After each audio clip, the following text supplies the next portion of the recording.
أعوذ بالله من الشيطان الرجيم بسم الله الرحمن الرحيم بسم الله الرحمن الرحيم بسم الله الرحمن الرحيم السلام عليكم مبادي غامبيانكول mbal be konton na altonnal konton la alnal badi malam katen Sheriff Cissé operation 3 years jotna aka munta nga fali nyamin ro Gambia muntel kunko leti kunko dum somanda foye futa je yeje jube abe nyamin bari birimbe bola je kunko nyin ala kontano warta kunko nyin milbe kunko kono yaajele ko kafo ko Gambia say motina ay tulum molla woto nata pour Gambiankol nale diamu koleya ko min bebe Gambia kono fitino min bebe Gambia kono doku soto balia min bebe Gambia kono President Barrow la mo abe kunti so woto nim President Barrow mo abe kunti alinga katoke kaje ko President Barrow nkana song ay tambi nyin sanji sabola Gambia dinga bela nyantolon Gambia din kendo be momondi lefte ila banko yaje ko nga demokrasi min kele 2016 President Barrow anin mo kurul min aye fansan sangala ilaftan na banko murundi la kalna banko sayindi koma alin kana son ayke bi alin kana son ayke sama bari Gambiankol mbembe folale ntel nim bantala bankol mol be diamu kanne nen dunia la kafol be diamu kan nin ko dunia la kafol wallam kafu balti miliyalan ko Gambia dabo kafol le kono Gambiankol la president Adama Barrow atata ECOWAS summit la ay mune yitandi la ko isi ECOWAS sojarol to Gambia kono because mune keta atebe kol minke kan Gambia kono ayalo ne ko Gambia dingol sidula kemo kono sidula tankolon to be man so wala so alafta mina pour ECOWAS yetu Gambia kono pour kate makoy ateya muta ko ECOWAS nata pour kate la kuruya kawole makoy Gambia kono so wotontel Gambia dingol say ECOWAS ya yitandi Adama Barrow la le ko benna ya marlo mbaba mbandile kan kotenke malafi fitino la Gambia kono ando malafi hani moye ngorsa Gambia kono nintel be banku minka mbuka son fitino la je yawle koy ndam bari ECOWAS te sojarol bondi no la Gambia kono say because albe nyantalo nako Gambia bi Adama Barrow be maka nyamin ECOWAS ite sojarol ita bondi la Gambia kono bari al salon ko sojarol la taro Gambia kono imanna pour ka Adama Barrow fasade hani wol natale pour ka Gambia dingal fasa anu ECOWAS anim bank tala bankol be nyin kafol be miliya lonko ika Gambia mako ya lonko Adama Barrow amantar kuke kan Gambianko le namanke tinyaroti amantar kuke kan Gambianko le foka Gambia dingol dambangal kungul takindi nyola amantar kuke kan Gambia kono foka kendi ka konlante ya kadu nintel Gambianko dammantema because muneketa palaso min babul afanko palaso nyim man kummaya ako min kummaya ta atebe do kol min keka nyinom miro mi yalon ko atele doyata mirol be kono president yala palaso ni men kalo e ka foko palaso nyin aman kummaya president Barrow nyanta kuma kan men fala nte men felante nte man kummaya barka fo president palaso nyin wo man kummaya wo mu fennati no mi yalon ko meta fala lele ka fa ale ko ale do ko min di Adama Barrow la han say amalon do ko nyin ala kummaya mo munet so woto dunia ka fol wolbe siri na say yen ECOWAS yen nanyi letaro fanan soto la say afutate ma meta janni Adama Barrow bitaje African Union European Union ibe ya sotol saying ibe siring because na letaroto nalbe hakilo baka ngaki yele ko January karotil tan janno tema ay mol jabi nama mol jabi January karotil mois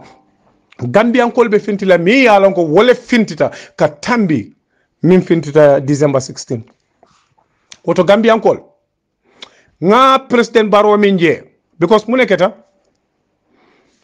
ay mol le katanda fanna miliyalon ko President Barrow bota Gambia president yal ila tamanya fangale be kole ale bulu Gambia wol abe jarele pour yeni yotu wo a palaso jin bar Gambia dingal atelle kumaya ta jang atello molti min nyanta itala dunia la ko President Barrow bital ha wo malla banku di ya nyantoleti lin lonna wo lonna kasi ika fali ko fali lafta president bondi la diakuya ala fa mario ha because atel ka constitution o mimfo wo constitution o ala fo lonna ko atel ka alfan sukindi minna wala bankola loi sembo min dia atel la section 25 1D ay wala di alla kale ko naliaje alla mansa kunda o alla departmental o anything be tamaka alla banko kan al sifinti ali balambaya ali ayitandi wodulato demonstration o ali ayitandi wodulato so din karanna miliyalon ko ye moldu nyin trobulo kon o karanna kilengal kana ikafo president baro ko tubabol kafo me indirectly akamunte eka president baro eka passing eka president baro eka passing eka fay ko kana song nyilbe min foka because ntel la patiote gagnela bawo ntel la patiote gagnela ntel be député bun kono ite tarje nyin sanji lulo kono wala fisiata ye mansa kunda do nati wol kawle fo president baro so woto gambia dingal naliyaje bi president baro bring aketa president oti doku kutanene mallo gambia kon sila kutanene man dada man je na manke yaya jamme silol min la contrat ko aye ko dol be soto yetutaji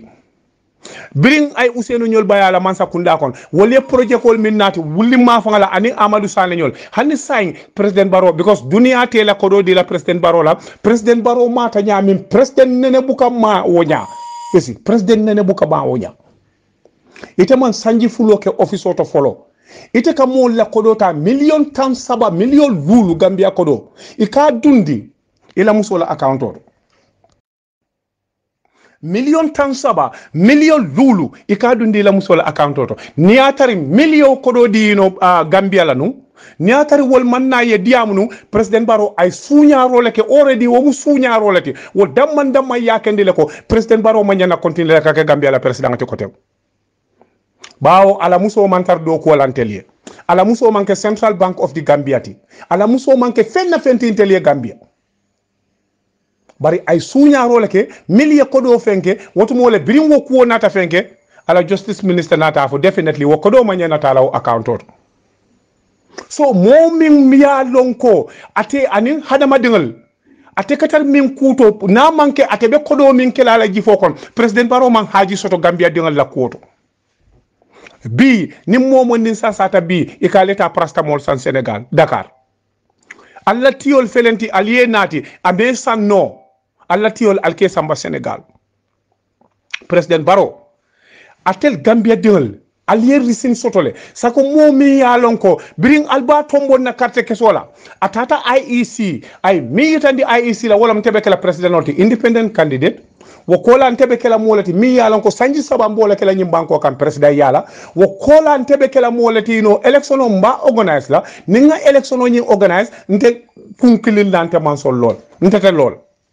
nga palaso nyi sayndi nga mburu ngata na business sol wo bi nim min ko wo sanji sabo ni momo ndi yafa ay momo ndi yafo ayebe bayi no man sakunda do ko ay mo furingal nati million ko ibuke to fanga niya safe no tubabu kan to ibuka karano alinga hakilo to tubabu karandengal mel boko yeno Adama Barrow alinga hakilo to tubabu karandengal mel boko Hamad Banyol alinga hakilo to tubabu karandengal mel boko Henry Gomez Nyol alinga hakilo to tubabu karandengal mel boko Halifa Sallah Nyol alinga hakilo to tubabu karandengal mel boko Dusano Nyol milia lonko iman fenje yino foila intereso so woto memmen fola Gambia kolye al finti ni atebola because muneketa bunya mo wala ka bunyata bari momi yalan ko alafta moli ya doya nga bunya ti fata fadi ala le nga fayel doya san kilifa amina kan so atel Gambia dingal al finti dunia ba telle batun kan sa albe munekela ko tenk mba itandila lambe pami total polisol ni man pamito dintella Gambia la luwato amanjare fanga pamito ta Gambia la luwato Gambia dingal nalbe fintila pour ka demonstration ka amanjare wo pamito ka ta amina pour ka diamu wo loudspeaker to dol ka fay loudspeaker dol ka fay microphone bar Gambia la luwato banku dingal isi fintinole imam eni pamito ta wato wati adiate suto tilibulo wato wati sango wato wati so woto mebe yitalla tel Gambia dingal la jang alin kana son president baro lafta daji kanta ya min natila na banko kan songala alin kana son president baro lafta tinyaro min natila gambia banko ka moy songal so woto ECOWAS ñol wolela kuma kan diyalale bar gambian kol albanianta mune understand la wala ñenti ko ECOWAS lomba African Union wol be la kuma kan diala European Union United Nations be la kuma kan diala ya yitanda la ko nyim banko moli ya katale ye menke dunia kono banku nene ma ke dunia kono 2016 dunia be le nganyata Gambia la isaita dunia isita euro kodo billion killing anin tala yawala di Gambia la e koy nyanta wala di la Gambia la pour kam fan topoto niatar wokodo amanka president baro la nyim kodi furti fartoti amanka la nyim baro youth movement oti kamoto kutol san kadila amanke ko yino ka kolke mi ya lonko atela kunkile nafa long tombi num bi Gambia bi tombi mo jamabe sirin suwol kono e bebe do kol bar tubabol wol manke toleto wal yalo ne ko tubabol yaje ntel mo so ntel lakatulun ko dol tubabo bu katulun ko dol wala ken di jan tubabo li yabula fa ye bang isi tubabo jabe yayi labe duniya be tamala handi dalaso itaje la jifo kon katinding wala katrabul ko dola kumaya barintel mo fi ntel leman ko dola kumaya long ntel la kam na jifol fandi 1000 wala nimbe tamal ha bar tubabol wole ko dola kumaya lon andu wol yalo ne e ka bata e kela ko do soto nyami so nuol batata yela ko do soto yadi Gambia la je president baro mam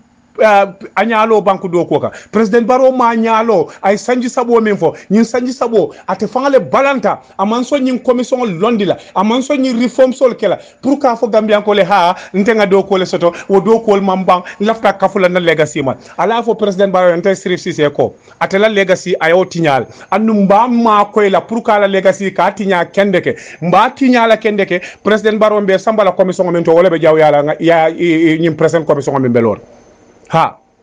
malon foya long milbe pustan ite lebe sawno sama e be lola jana life after presidency is very very important. President Barrow, you have to be very very careful of, you have to be very very cognizant people surrounding you. Ha wolam Africa president on la problem woti albuka mol soto miliyalon koy balbala mi yalon koy ka tonya fale because ne tonya fale albe baylen ite mo si fal ite mal president Barrow buka ku kendo ke imal la fi mim fananke yamar ku kendol. So woto Gambian kol alinga finti nyin January karo min kana tili muang nyin abe ma kan nyamin ntelde abe kumo min be fo kan nyin dia mon tel tatala operation 3 years jotna tatal the only kumon se munata wolom nyenti operation 3 years jotna si president Barrow si anala delegation nga diam nga conditional la na sonta o conditional la wala na man so wala ay mol bula on the 20 be fintil bawo du sano nyol kayele ko ni te sonta operation 3 years jotna la ñing kuwala ibentel disappoint lan anduntel batatele anduntel toratele du sano ñele ñene fa Henry Gomez ñol Halifa Sallah ñol dol kay ko indirectly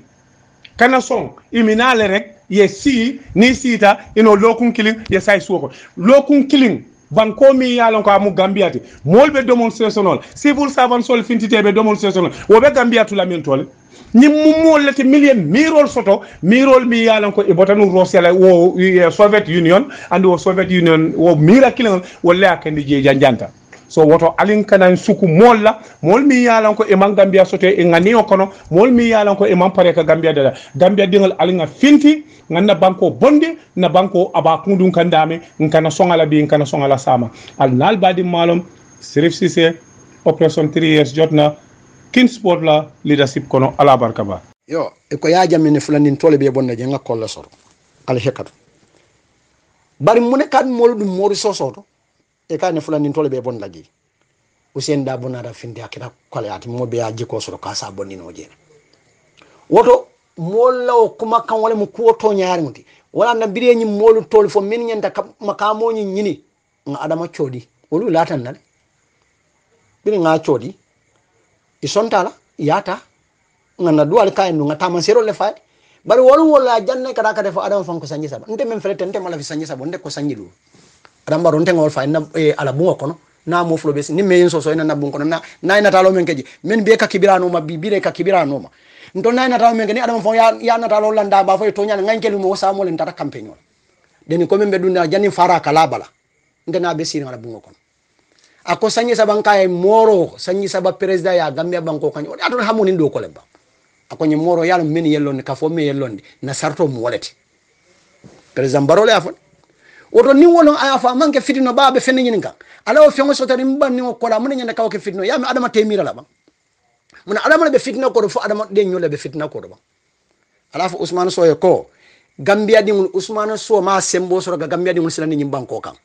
aboda kafo men kono akafo manke kafu senyarin biramina yake nyin nyaton kayar bir yake nyaton kadu lumente boda adama baroto wolundena kadu ngalon ko kuja kasen de malmina men ye landala wala lafta kany banko falindi wala lafta kanyim banko fanan dun fitino kono wala ne Ousmane So tombon bari ne ata ka ke referendum dum mata kala ji oto bi na ke daje Ousmane So ala tentu ya ko ba jibe kala en kafo kono wato men a futata morole mo morol diamutay bari birabe bola je ye nyim kuma kan men fada ma yo kuma kan kilon le fumuna ye bali bola jele ban ya ko baji ma wo sembo soto bota je ifombe banko kan jabe mail tu dole banko bulay tata equatorial Guinée so ning atole kalka rebelo le ordina fo rebelo men na malay ko le muti ban fo jino le muti ibe gambia mo le tara nyim banko kan to la nyim banko man ke rebel bankoti nko gambia sadal botalo man ke biti ni momo ko ka fitno ordana jang ni me ordana yeti nyaare ite me ya ordete fanan tinyatale ba Ousmane So ndol gambia kol man tara silarinde ndonni adama baro adama yala ka fango to fay place o nyinta abe siri wa adama yale kan ale ko be kata banko moli be deyni moli be sabarling nin tri esin kol ko kana tri esi ko kana majole ye maji kabirim kon koyna fo katon fen diata ta belo kamna dawda diata mo la nyantol le moti nimme be la baro kan la baro kay la nyantole mo bar gambia di mo silan la jan bi min ba baro bala mo ke mo ba jubel bari flota nyaadi ngami flota doyaren o to be labana nyaadi kullu sey radio ila asli kila ya wolof e flota nyame be mo rawon nyama safara ni ma ke ku woton tolu be banko kam mantara silaring mantara dewring fitna tagla gambia banko kam ntaka men diamo wala gambia ko kana silo soro kafo nyim banko kam fitno le be kalaji kadu mun ya sabu dunya nyini nadi kukili ala yo kila yo sallallahu alaihi wasallam ako mantala ba dunya ako ni momo ka dunya nyini aljaman law qalbahu arba kishali ako ala ke sonno mo londi akalo ni Kenya nanne kan abe Kenya folo hamman la yankati anhu abadan ika hamore so hammo men buka kuntu ite be hameren drong fulan jango sukilan ika sulol so la yankati anhu abadan sulo men fanan buka bore ite be sularin drong saban jango amala ika na to so la yabul muntaha ibuka franon na to men dan la nani jango fakiran ika ke fuarolti la yana logina badahu abadan ite banna so la fuare akola kar mun kamala ya jamen min be kafunyoma afele biya fota bela sukulala ya sarifo ya fara kitabo to Zainu Abidina ako yafna ma hawahu mulka yawma baro filu khair inda lai baki ako fengo ferni ni masala akad adim wala yaso man sala kono aka be ka banno tilikilinde kuma ya jamena so fengo banda nyamende bar ya jame ku kendol men kay do atete fe nyawnya si atete fe nyawnya inda lai baki alta lai be turu njel woto mbadi mo adama baro na talibo ila moro ila duwala ila almamo ila majlis muntomol mbe hakilo bulanna mba fole ko o filu kayr endal baki ya kubetol menke no mbiri bela business on ila im politiko ko ne kubetol menke ila mansa ko ne kubetol menke endal baki be turin gelede afo gambian ko le kanay ñor fitno kande 3 years in kol daw hanna de na banyu ne ina first state house ibula ibela fo ko mo ani ke ko e kam ne sila meni be bala birim be sambala nan fo dudu sanu ñol la mi cham ñol fo men be bala bari ñi Ousmane So ñoli bebe maborin kasambaro le kono fitol kono be mabori woto bari malla fi la mansa ina da mansa la mo kurun nakite bala ye suku suku e koy Ousmane So samana yato yake director NIA ala ke NIA nim bi tema gambe jang ko ya jelle natam hada madi la karola ay mune findindiyeje lolo aka fere ko tolde de ini molbe ko yala ñamen bari du kare ay odarin keban ga samasi rebelo be gina konakiri ni gina bisawo rebelo be anin bankoli be Afghanistan ay be samana gambia banko kan pour ka fo ni gambia di ngol findi ta dron ye findi ka yebum ntol fanam be silim be o batunka bari bi adama minan tol nge fasal mbalaken sen ke solbe aje me bulu kidol babul e ko kasama e ko rebelo le be farim banko kan jang e ko be mol ya mala be mol attaque la lu men tamine te adama baroya ite alu nente ni te be sirira salo kon kol bara na nya dunia karo bella e ko ngabori kadu be mutalale bari baro walo na ni fadu ba ndaka ndiamo fadu ba be nak mo may kan ibari ma Ousmane Fofana membe sincolaaji sa fele bir kama jalamba wala kadi amuten eti alo no wolu ni silandirolem do mi dete frère la korda kono wolu nkili ndunda na moto kon ni na talibe fula na rafta baro ma ngandan kama anim bari mus konoto anakema ndol ni baro tambita nyoy men ala nin kilala be sedari wala woto bi nim nga kuje banko kan nyanda ngadia mala gambian ko la finto 3 years nim men na nyantolam ay findi nim men na nyantande kana findi yedey yaaji be fo fitno be kala banko kan ba nadi ara men fana rebelol odana banko la sada chalis mi mursa balem momo niata be 3 years sabono gambia di muri sabono kan banko la sada mo walati manken ka 3 years la sada fo manken kama sakunda sada fa man ka banko la sada la chale simbo mursa ba kadi musola membe sinkiroto momo kabe fitno dimba mala janna bota rabere karola be kasara jana ka dum gambe jang na bota sojar kunda ni police kunda da be kasara albe nyala jang na bota civilian kunda da be kasara na bota 3S kunda da be kasara na bota masa kunda da be kasara na ali aso so alaki ali ajube chale simi mursaba ka bondi kadi musole membe sinkiroto wala banko la sadade ngaw ngani yesor pour ka fo banko e badin kam men tandi ko ntol man tara silarin ntole bulada baro noma lume yaje me balanta banyuno ndeni baro diam ta soma danka mbida yaje me no ma banyuno babulo mutala siran kam babun na nimbiri kam ko la ayenda na ko nyana moro du kay sabari atule dum bon ko na le duake fo bi baro malon ko dualal be bankun kam nim banku do lun tawno kana state house alka sido dile kadunje ka falen to tala duwa nyina le ne ndata duwa nyina le Burkina Faso le ndata le Mali le bi Allah ta wala mbebi ni ba mari la kulo fole president baro ako la kadi kaba man yata du siriban sarabaha ija tudi hal burhan ta sawojo ako wallahi mo jikila teta me tuto muta jioti ni tuto muta jioto tuto mu kankanolati ni te amira jiole mu ka walin ako mindo be falale ako bari nin dalilo koyta ako siramon kama bolede ibe la lumena kol man duwani ni lumen gammian ko leji ni wala carte fayta boyta wonni bal nako hada madum mu nyankon konolati président baro moro afan Ousmane Fofana sincola jolbe diamu kam kila e même fo ken wona ra kila ka kay Muhammad sallallahu alaihi wasallam akay lafita ye ya mar kula melan ko ninga ki ala sinkanu e kila e mol fanan sinkanu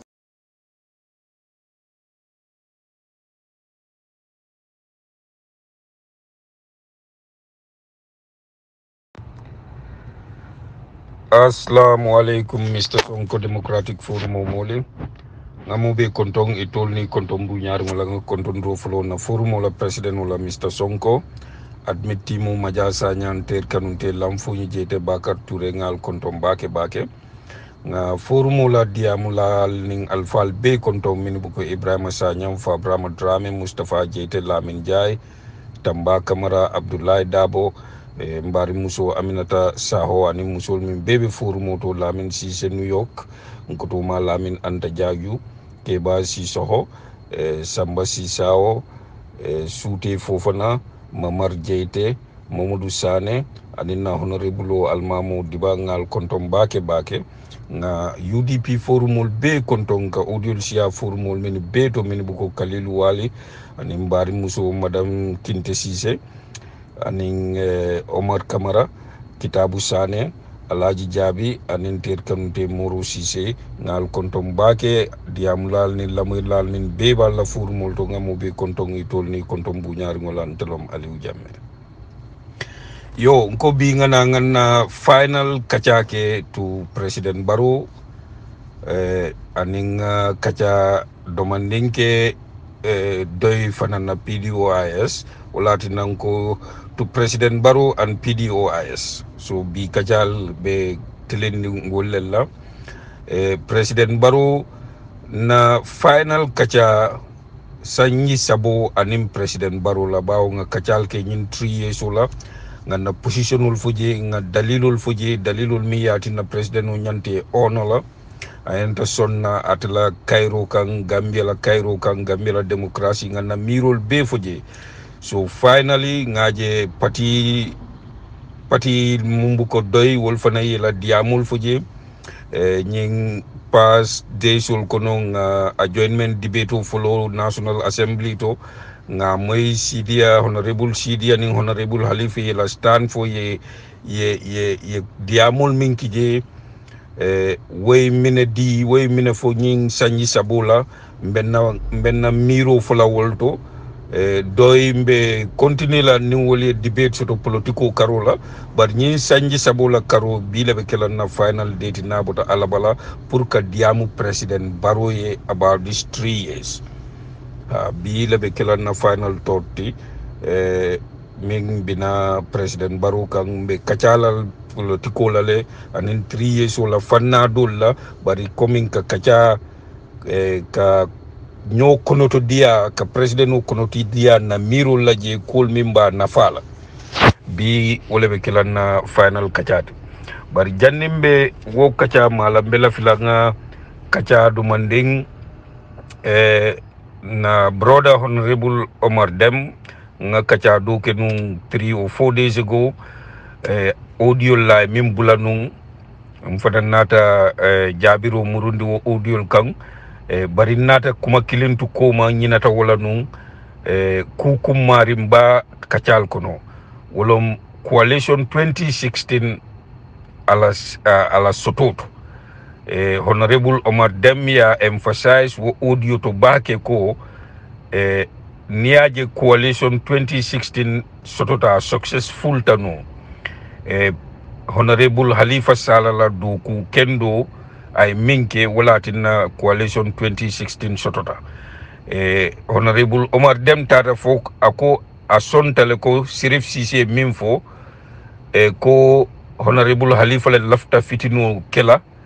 asonta walal katu ko honorable Halifa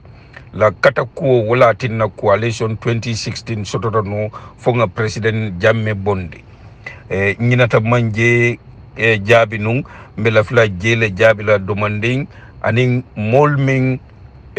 doing call ming ni be forumol to e ka diamol fo coming president UDP parti manku ke Gambia wala kabribe mansakunda e manku kije mbela fla nga wo fanang demanding jaabi je ko la minialon ko United Democratic Party wala tinna wol sotota yaayela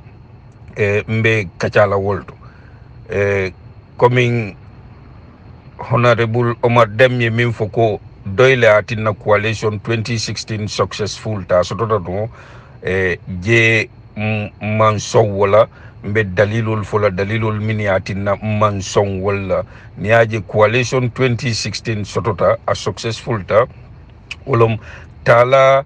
solo sandeng na finto anala kafo aning United Democratic Party la executive with honorable Usainu Dabo wala tinna coalition 2016 sotota fo ye dictator win carte fayola mbina wo dalilul le kacala yo ni nata coalition 2016 different political parties, 6 political party ani independent candidate killing. Niaje isontanu coalition 2016 sotota. Nyim patil be ibe ila positionu le soto. Min keta wolom negotiation le keta. Pour coalition 2016 ye soto no political party le bije mini la positional give up me yatina coalition agreement o sotota no wol kono UDP wolom parti ba min sonta despite at the time UDP le la support siata ou patil beti but UDP le sonta pour ka la position ou be give up pour consensus yes sotono pour agreement o reach no woto nimimba fla mi yatina kafo mi yatina organization o political party o leadership o mi yatina for agreement o keta wobekela United Democratic Party lati United Democratic Party le ko ilafta ye party-led coalition Doi Mansong. United Democratic Party lafta 5 years mandate lela Doi Mansong. United Democratic Party lafta le ye independent candidate uta mi yalonko amantra partitu Doi Mansong. Woto ning Honorable Omar Dem ko doyle atinna coalition o sotoda agreement o sotoda wota kila no kuma sabatirinti katu Doi minketa Doi was reluctant in their position. It will be lorin daming imam move. Doi position sabale nafi. Nyi sabol kono imam som fembulala pour ka negotiation o pour ye reach to an agreement. Killing Doyle lafta sanyi sabalaka tenure of office reduced to 3 years carbon 5. Doyle lafta ye primary election okay pour ka candidate to choose. Doyle lafta ni mo mi winter kabo primary kono I resign from a political party. Ning position sabol be mu doy la position ulti and doy mampare ka compromise kilina wolkon woto niaje moli coalition o sotota consensus o sotota wolom nyinti ko moli minialon ko ala partnerly political partner will be ila position ol momenti they are willing to give it up pour kata kala doy kang pour coalition 2016 ye sotono woto na Honorable Omar Dem ye min foko doyle atinna coalition o sotoda wota kila no kuma sabatirenti UDP wala atinna coalition 2016 sotoda katu wolle pareta itolla stand mu fengo min beti ya bebula pour kala doykang because UDP le dalilo soto ka woke because UDP la leadership wole be nung jail. Doyla member mantra arrest ring, doyla mo mantra in jail. Natra nung doy because of UDP la situation o benyaming ye solidarity ke with doy with UDP ko Gambia electoral le solidarity so nyaming. Niaje mol galvanized mol tata mol fintita in their large number to support the coalition is to show sympathy to United Democratic Party. Nin doy fane that solidarity stand ko no this year 2016 mantala primary la mantala tusla abekela UDP led coalition let's show solidarity to United Democratic Party because na kolego lebe in prison unlawfully ngawo solidarity tandi natra woketa isafo noko doyle atinna coalition 2016 sotoda but doy manso wala doy la position wa wo maintain le ay parti bal forcé parti ol membuko NRP ning UDP wala la nomba siata nun doy la nombati bari ye forcé le wolbe ye la position ol abandon inata la doy taka fo coalition 2016 sotodo woto Honorable Omar Dem that statement ko doyla atina coalition 2016 successful ta that cannot be correct nyinna atina kabrita ta parliamentary election wala Gambia nuli United Democratic Party reward because United Democratic Party wale sofata nung and Gambia nul lafta wale la suffering jola lafta wale reward la natra doyle woke nung tenung doyle be reward la nita the parliamentary election la ibayela they would come there with big numbers because Gambian uli ajoko ila strategy doyle strategy wala atina 2016 sotota yo finally na mirol nyeng sanji sabo anen sanji lulo na final miro to President Barrow molye katul bekele molye la diamol ke minibe sanji lulu minibe sanji saba mobe la diamo ke ntol fananga na diamo ke honestly and sincerely ngake ning tilingol ngake ning nganiol la ngania da faringo pour ñin transitional period asa enno nyaadi le smoothly asa tra man démocratie tinya asa tra aman tinyar ke Gambia president no ning Gambia dingol besa nafa soto je nga mirol ke wo dalilol lella bari say ngaji finally president no fana yala stanta and president no nyanta lon na niaje ala sonta mo be d'accord ta sanji sabala even though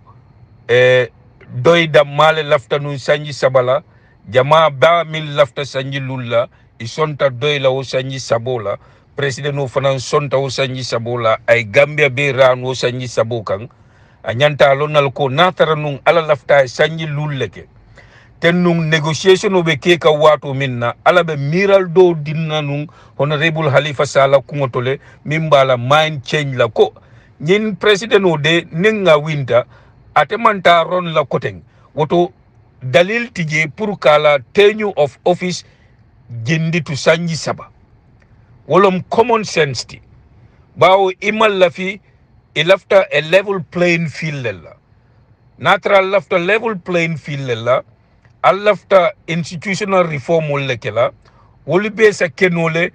nyi sanji lulo kono atra president o manta ron la again for office woto fay sanji lulle ke fo sanji saba woman relevant soto koteng mi ye relevant soto wolom na mari be ron la koteng woto ita mendi la je aya fongo entrench power to yajel bari niaje ala sonta sanji sabola woto ala e sanji sabale ngania president o ye nyim fisamante ya ala sonta sanji sabay la molla neunka mo be son sanji sabala bari ngaje president o nga diamol fo Gambia dingol ye la position o yitandi 16 December Gambia fintila min nene manke Gambia la tariko kono bara buko animbi president o ya atulo di molle la minike fongol jibe mini yalon ko fankon mollo midi ila fang sunna fa itol hakilo be wole kan anin ila silo ko ning luwa ka tama banko kan tumando batu luwa bulu be futale tollale bawo tolle kasara jamalle ke Gambia la womo sifali wolbe la fila luwanta yalla mimbe banko kan katu ning ko luwanta ya wolom nyinti ko banko mi yalon ko abota dictator bulu fo sanji mwannim fula falingo ke banko kan mammo kilin soto no sanji sabo kono luwa ko miye ko de itele nyin kodi kari kasara itele nyin ku kari ke luwa Gambia la luwa bungo mammo kilin mutano wala woto luwa mantra tama kan Gambia kono rule of law mantra observe kan Gambia kono ko anyanta observe la nyaming according to our constitution yajel so mol minisila wala woli man siya wol manke motimi yalon nako president no nyante mira la wollella ani mol mini yalon ko akwete la ko ning tilingo be kering itolbe doku minna itol man qualify wo doku la woto womo sifal wolbe la fila le president no itu abedaming because president no la meje wolom itolla nafati woto womo sifali ani molmini yalon ko pisalita abuko president no ye la moy wollella dan Gambia la population no jamaba ani molminka common sense fo molminka kumo mi yalon ko wolbe president no nafala wolbe kala Gambia nafati wolbe democracy guarantee la Gambia kono abuko president no ay wolla diamoli tuwawol kafo mi deft ear ay wala din tolla wolom ay tulu teri wala din tolla wolom abikan tolla diamuta ko amanna diamol tanum previously nyaming kabringa may fati bondi nga fay wo manke sila kendeti kabring abe UDP cabinet minister bondila nga faye fananko amanke ku kendati abe maralo kolyandile bulle nung ay maralo kolyanda bul nata murun nan nkay ko ye UDP min bondi man sakundatu ini denta minna muri kan ini ye kol dundi mirankiling ngaje amanna woke bi kolya ku bije niaje nyin 3 years o sembo soto wo ya maroli nga minifo itabaliya ndunta wala kono ndum ning a continuer nyi ya maro fananna amanna ya maro tafo wo mol min ke fon ko dam maja wota wo fanan takila kuti mimbe nafa soto la Gambia ning president Barrow yo nying audio do doy la supporter le tam nyinti bawo ni be forum kilin ne tumando ni ngela diamul moy nga jelal fonko no endemi bawo itul animbi itul malong United Democratic Party ye minke Gambia e ka nyonyi ninka wala ko UDP man fenke Gambia abuko minala ke hakilo murundi je bawo be ya lonne mimbe kering bari abuko be fanta undola bari mbe kuma dantanu fola mini ya lonko United Democratic Party wala tinna wol sotota Gambia ku follow Jane Commissioner United Democratic Party single-handedly wale parliamentary act pass pour ka wo commissioner institutionalize ka parliamentary act diala pour president Jamela economic crimes wala mini beke ya be kisi ye kontibo United Democratic Party le wo parliamentary act to pass parti dol lata kanne ya vote in bari min kumayata je wolom United Democratic Party alone atele absolute majority shoto ate damale safunu aike adamale safunu atakela woto nyim parti dol be fana ya vote le but wala voto na vote balia be kanyantale because isulata absolute majority la and United Democratic Party damay wosoto ni tata TRRC United Democratic Party wala tinna wobe sotoring because United Democratic Party woda male that parliamentary power soto pour kafo aike ni ko atakela ani nyim parti dol be ko atakela ni United Democratic damma ko abekela le because it lay absolute majority soto at the time ni nata CRC Nying CRC niaja sotota is because of United Democratic Party wale sonta. United Democratic Party damale absolute majority soto. Ni tolko atakela. O party doli be. Ani be lata nyokang at the time ko atakela. United Democratic damma ko abekela. Oto niaja sotota dunyo bota United Democratic Party lokono. Woto nying commissionul be ngamin fo aning Human Rights Commission pour ye parliamentary act soto United Democratic Party le nyanta sonnala na sontala eke na mansong atakela woto nying kol min be nying commissionul be United Democratic Party le institutionalize itolle sontala ay soto even though president ya propose but president la proposal wota tinna soto no because president ma wo mandate soto ka institutionalize pour aita according to the laws of the Gambia. So United Democratic Party le woke. United Democratic Party le fanang from their leader Honorable Usainu Dabo as foreign minister.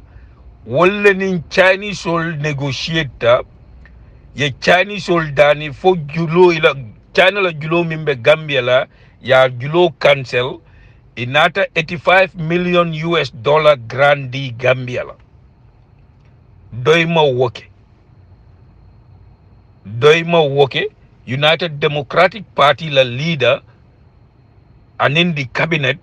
wolle woke United Democratic Party la leader wolle delegation no lead to negotiate that. Wala tina bi wo silol mimbe deda kam bolon kono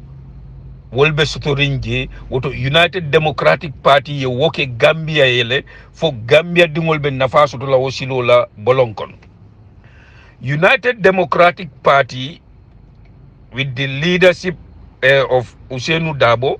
wolle tata anina finance minister at the time Honorable Amadou Sane wolle tata in France to meet the partners there to negotiate a grant pour ye Gambia facilitate ye Gambia makoy kana ka invest in our agriculture for French government sonta ka grant of 50 million euro invest Gambia la agriculture. United Democratic Party ila finance minister and ila foreign minister at the time wolle wo delegation no lead wolle wo strategy put in place for French government sontala e sonta ka wo grandi Gambia mansakundala. United Democratic Party with the finance minister, former finance minister Honorable Amadou Sane and Honorable Ousainou Darboe wolle timo lead to Brussels kata ka donor conference host je for donor partner I agreed to pledge 1.7 billion US dollar puru kana ka Gambia makoy in form of grants and loan to facilitate Gambia to build a foundation for our new form republic. So nyini be mu kullati United Democratic Party ye minke Gambia ye ila nying wati sutun kono ye minke mansakunda en ku jama vehicle policy Honorable Amadou Sane min be intend na implementer it would have saved Gambia $300 million. And in Honorable Lamin Dibala intent in agriculture, local government. Kawo seful bondi je ya jame seful ka sefu kutol kije ning atuta nung je at before the end of ala office. Before the end of his tenure in office, he would have put solid alcalos and safehold in place. Mini alonko ibe Gambia bele nafala. Woto nyini mu kudantan leti United Democratic Party e minke Gambia ala nyen sottamo kono. Yo, President Barrow ngaje nyi wiko kono Honorable Halifa Sallah anin Sidi Ajata. Honorable Halifa Sallah ko nimmol fintita e site batata e be sele yale ite continue ite la dukola. Bari President Barrow mbafle democracy bikatawo nyama. Democracy is the will of the people. And eka constitution o min kodiye eka ku kilinne kodiye ebika kudol nyin kodiye yajele President Barrow constitution o e section o lesoto section o mi yalon ko ite mi yalon ko molle elect ay sembo di la ko isa resign no woka mi yitandi constitution o kono wolom ila tenure of office is not mandatory woka wole foye ni aje constitution o option o safeje ko isa resign no because it is not mandatory ko dia kuya enyanta tamo kala ni aje constitution o ye sembo di kurangola ko nin kurango lata mokan jata kurang wala sondo mo kurango isa resign no constitution o option o di kurangola ay option o di president ola ko isa resign no minatina constitution o ta option o di la electoral fanana kurango satina ye resign ite fongola lafinna ko satine resign ite fongola lafinna ko satine resign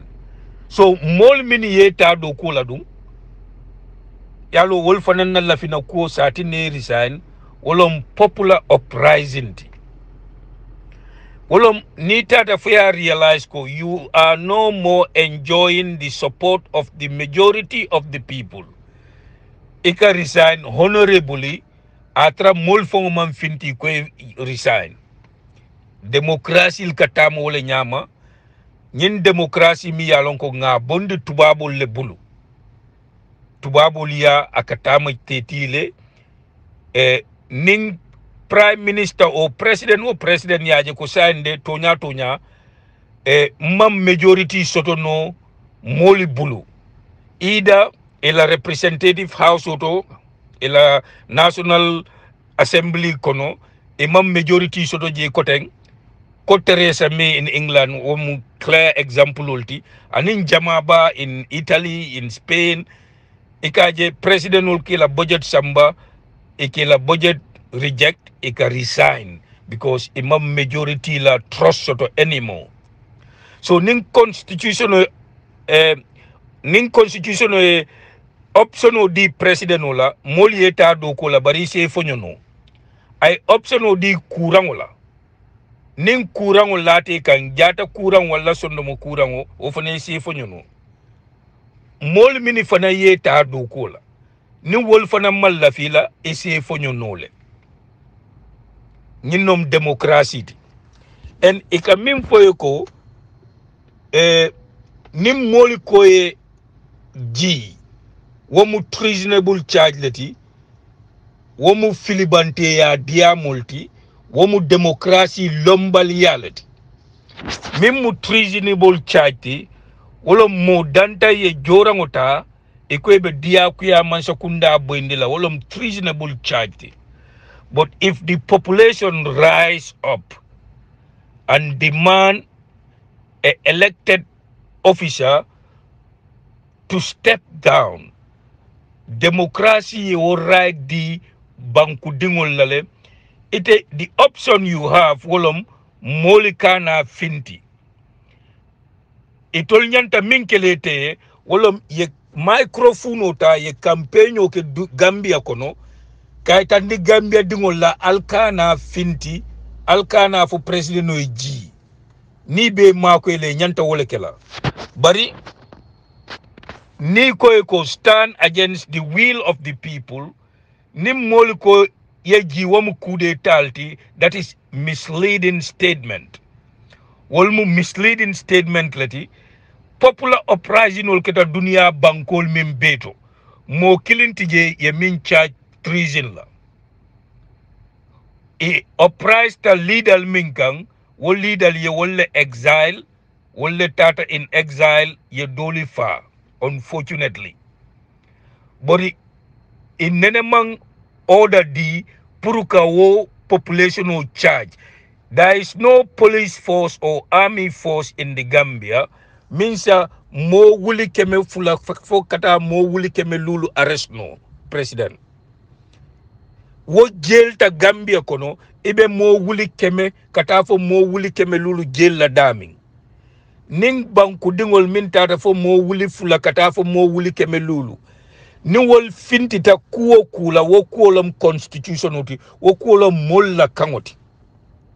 woto nimin ka fo ko nim moli fintita in that number ika min claim wo mu treasonable charge lati wo mu filibante dia multi president manyana sonna that force of your population ye stand against you wo manyana sotola so ning Honorable Sala will lafte makwela. Ebe microphone oltala ye propaganda ke ka aitandip Gambia dingol la mini late tolla. Ko alkana finti alia demand president will step down. But ning mol finti ta in their large number ya demand pour step down mimu democracy ti wolom ye song the will of the people la isaje ikana Gambia mara nim forcé la ya mara nim molla kangola ko molye la kango di la nyaming ye elect as their president. So mbeka cha kungo fala janne President Barrow be you have a chance nyimol mini ye minila ye fiti ye boy kono yeta loy fongo ye fongo la life situation o mira ite fongo la family la immediate family ila lambe la kabilo what is best for you. Don't think of people that are depending on you. Mini alonko itolla andin depende telekang kani mira wala emire fongola because wall if you are forced out itolle be kala mo folol timini be abandon la itolle be kala mo folol. We all saw it with President Jammeh. Beware Sidi Njai is nowhere close to President Jammeh. Bia ni telom. When you go down, abe filla je wala nyama, I talk to the next person as a balloon minna as a parasite. So President Barrow ruling theater if you are ruling with the support of the population. But if you are ruling against the will of the population, the only possibility is to become a dictator, totalitarian laws, itele ibekela a demigod leti, diverse view tasutula, itela kumu damale belola, moti question la, if you fem for yes sir, you are the president sir, you can do it sir, kuyake President Jammeh nyaming exactly. You have a chance to negotiate a good deal,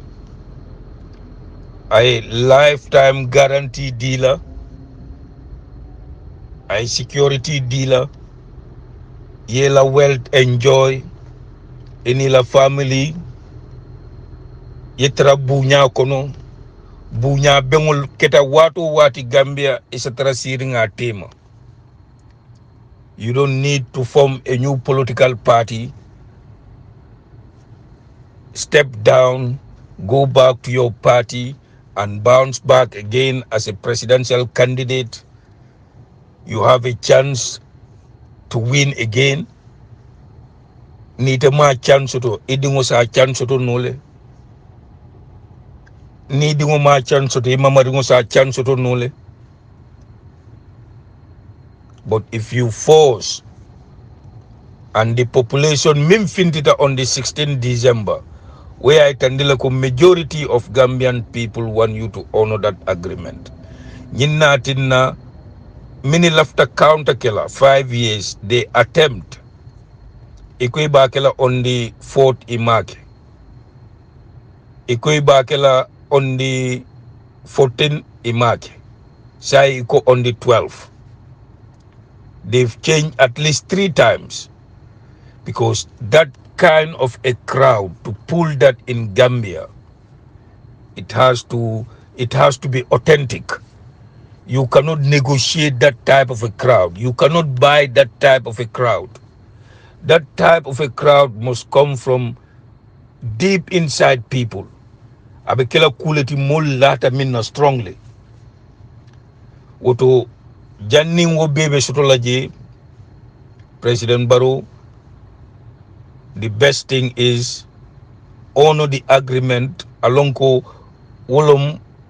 molla kangoti molla kang wolom alala kangoti ala sonte wolla wota ye resign honorably nyinom na final thoughts ti nying 3 years to agreement to the coalition 2016 agreement to ngaming address President Barrow e saying mbatula molle bulu aning ala. Assalamu alaikum. Yo, konga funyaming President Barrow, B is my final thoughts towards the 3-year agreement and in President Barrow. Nta diamula 3 years la koteng towards President Barrow. President Barrow, the line has been drawn. President Barrow yala choice make le mbemim fula ani yemfa isinaya funye kaburu kono. Ni forceta to rule Gambia against the will of the people. Ita kontan kusotulaje. Ita nidia kusotulaje. Isa kulke minimantration no moto. Isa kulke minimanke nganioti. Because dunia be kono, especially Africa, niaje mo tonta into dictator and a totalitarian is because that leader knew ko majority of the people of that nation are against his rule. Nim majority malla fila maralola. Minority lafte la maralola, ye maraloke minority la kankang. You would reverse our newfound democracy to a dictatorship, and you will become the next totalitarian, because you cannot reconcile democracy and in ruling against the will of the people. Niaje population o min fintita 16th December. Dunia la satellite ya bondi, dunia beyaje. Any sensible human being, logical thinking human being, neo crowd analyze. Iba itandila la ko wo crowd anyon sababe koma le mini yalon ko bebe laring wo crowd lella. Wo crowd kuno mona la muso mantaje, mona ke mantaje. Very few siblings will lebije. Wolbeka molle represent wo crowd kono. Wo crowd sifa is historical. Near Gambia la population la size GB. Yo crowd estimate from 200 to 300,000. That's close to 10% of our population. And then man soto dunia karatu. One of the biggest crowd min gathered in America at one time was a 1 million man march. Honorable Louis Farrakhan Minke, me about 1 million people attract in a population of close to 300 million. Woto President Barrow, if you are going to rule against the will of that people, that crowd that came out to demand for you to honor that agreement, you will turn to be a dictator. You would President Jammeh Kuo Kuke, starting from unlawful jailing, unlawful disappearance, forceful exile, killing, firing, Wolebe Kela, the model of Operation T in Gambia, because that's the only way Moe Maralola against the will of the people. Diverse view be falale. Public servant would become Barrow servants. Mota hani la kumafola itamal la fiminna. Yes le be surround la kwe President Jammeh surround nyaming. And ye fem point they would do it. And na previous kachal kono nga fu nyaming, Gambia la institution will be parerine to accommodate dictator. Gambia la constitution be parerine to accommodate dictator. Niye fongo forcé to rule against the will of Gambians people, President Barrow. Allah banguta diala en ibeterla jele, ibeterla symbole jaila, ibeterla symbole wafula mulkang. Ibe lua mutale fongo le bulo kono. Because nim population o malla fiye mara. Iko ebe marla dia kuya. Population no liberty to speak against the wrongdoings. Abekelal ko arrest lo minketa new yundum. Wosifa lekana. Nakachal ko nga for long time ago Kabriye Fadera Demba Jang mutanung jara soma. Nkoy that was a sign of dictatorial tendency. And abe nguluma kanne slowly. The best thing for Gambia la democracy, olom President Barrow, before it's too late, reason, take common sense,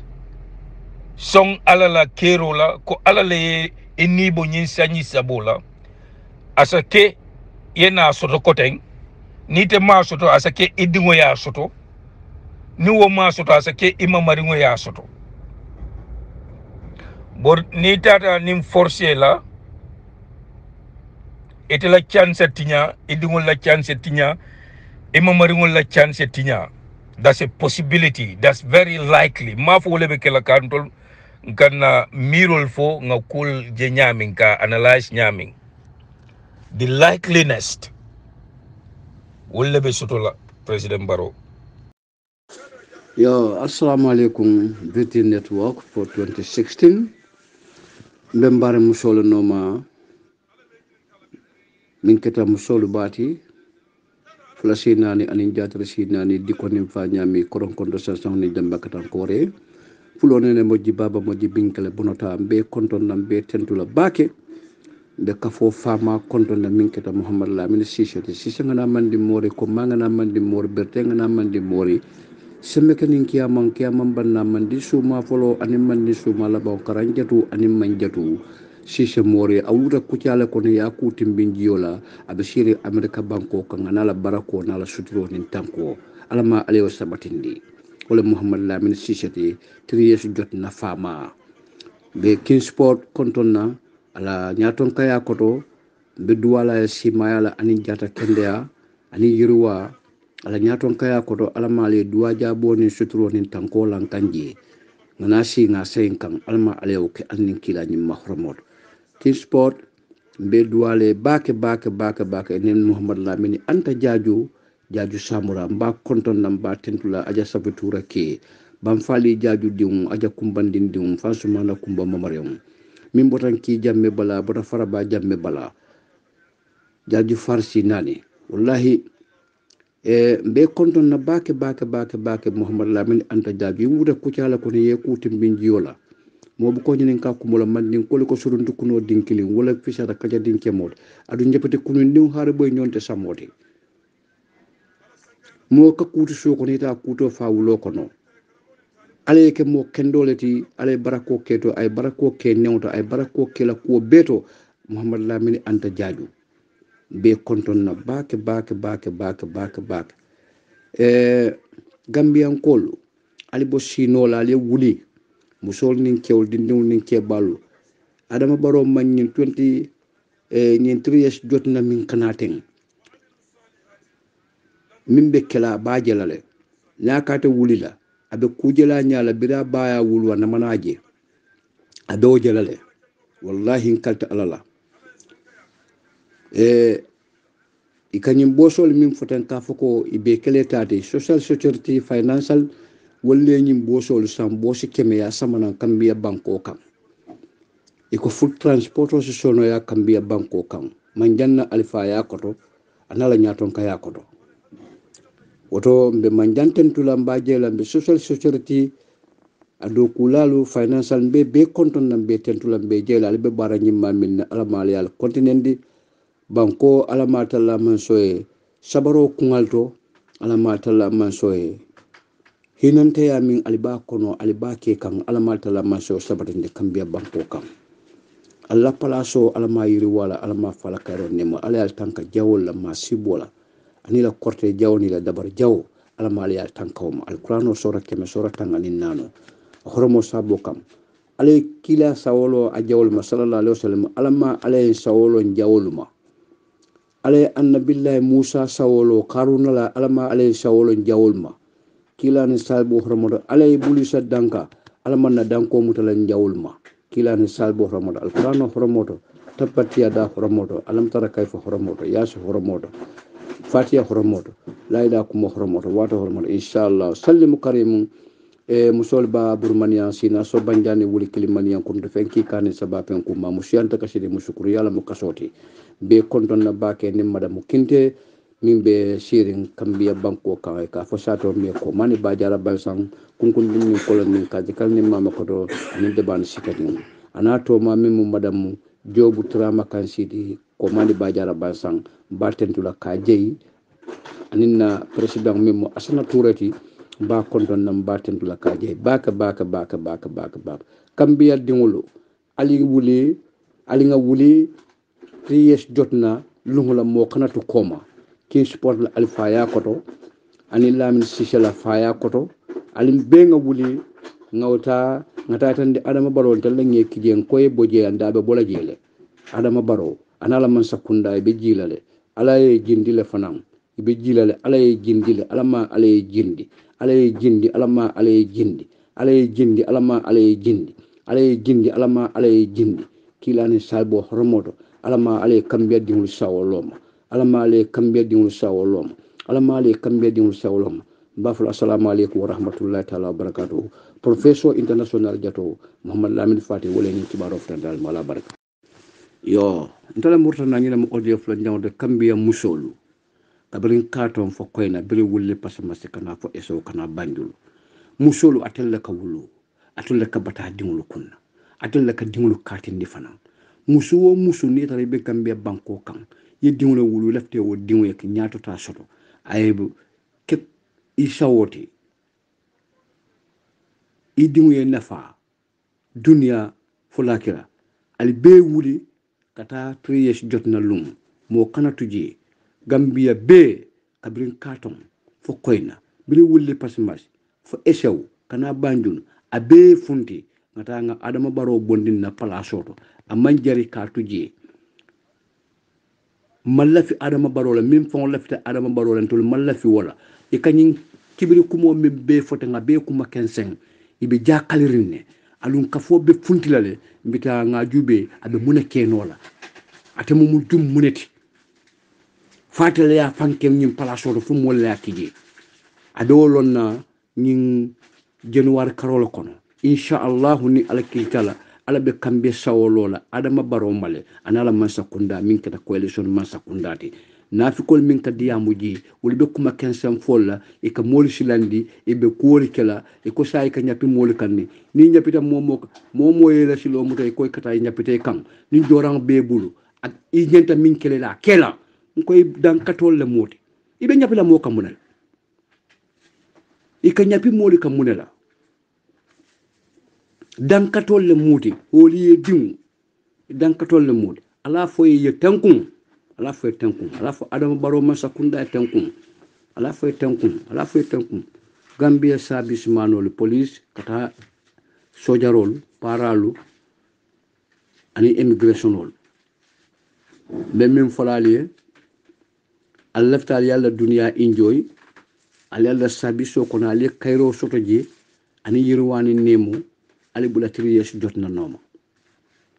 wolle bali nga nyandi la kambia banko ka moto kende tali bulu uniforme kende tali bulu alla official ko siran kende tiji hana la faylolu kaytol min bije kayti kotol le be faare ngal bulu woto gambia service manolu medua fo ale banko fale woto mol mal ba enjoy le maje nyimman sakyo mi la hidotinya adutalla amali ke fendi aman fendi yalla akata motol sang million tan saba anin fula kambia senelalu wulbe toraring kambia sabisi manolu ibe bataring iman daha ibe yayla banko kan fente bulu motote bulu hani essence song ibe ka sotono ni kray mom moy ni koy bitaji ibe ka san sotono man sa mimbe sidi ngal kunna amo hati amal jube abukali jube koma yalla wo mu bala fa baleti wo mu bala fa baleti gambe sabisi manol albe banko leji al mantara adama baroji adama baro manke penti tusin tati ati tus kenola kambe banko kan gambe non maminki ala fay ko sam feton wala jawati la kidoti bawo ka kidi faylal fawul kido mini bul sam feton ka wala siyokun oto ay sam feton jindi nan nasi banko ele mandi na banko ele mandi a baraka budin tala nka kam mala ko momi yalan ko dewdi le bala dewdi kuran al yalo ne bang aka diamu ko nin dewdi be min aka bulo wali ko nin dewdi be min aba kunji jala ko dewdi be min aka nya fete ko dewdi be min alam baro tenkun ifan jindi ni manji malolo be jindi la tenkun alam baro tenkun ni man tenkun maloni bononi kasaro ni nimso wala be taralaji bafra assalamu alaikum warahmatullahi taala wabarakatuh professor international jato min bashir ben Catalonia wala ni di barok